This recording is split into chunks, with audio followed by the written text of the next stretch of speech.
Mike, RSL's given up the most number of goals in the league in that first 15 minutes. Talk about what it means to kind of flip that around and score first and early yourself. Yeah, listen, I never really spoke about it for many reasons, but in all honesty, the first handful of, first 10 games or so that I was here, we had a lot of injuries. We were depleted, and it's not to take away from the guys who were playing at all. But we have a full roster now, and we have guys that are not only a full roster, but we have guys that makes guys fight for their spot, and it raises the level in practice every week.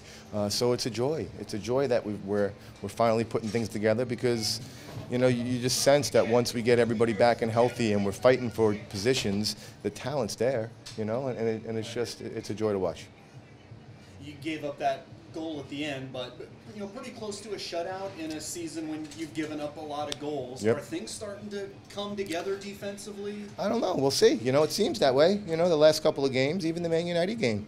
We did give up 2 goals, but that's 2 goals to Man United, But I like more of the stuff that I see. Even in scoring 4 goals tonight, 6 goals against LA, it's not really about the goals to me. It's how we created those goals. It was the other opportunities that we had, the amount of shots that we created, and our balance throughout. And that's things that we really been preaching the last month. And to see them actually applying it on the field, it's great for a coach to see that.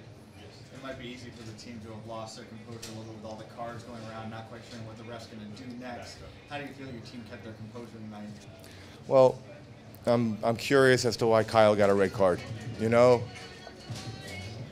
I don't want to say too much, but I'm very curious to see. I'm going to go back and look at tape. I've already talked to people in my organization, people here who have seen it, and they don't understand why you got a red card.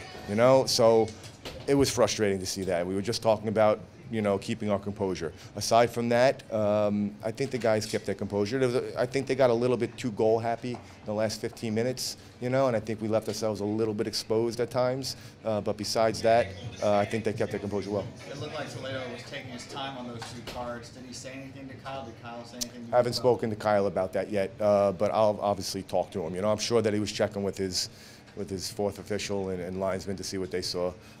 But listen, there was a couple of other things that we saw from the bench that weren't called. So it's a tough job that they have. But at the end of the day, that's why video replay is going to be coming here because the game's too fast.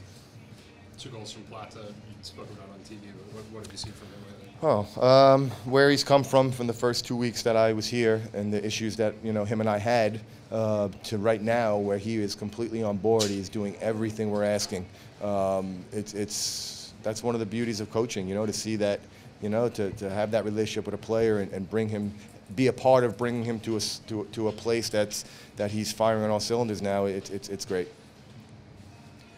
You talked a lot about the transition game in the past. It looks like they've been listening to you and they've got it. They look fantastic tonight, yeah. Especially those guys up front. Can you talk about what's going on with Rusnak and Silva and Plata up there in the front?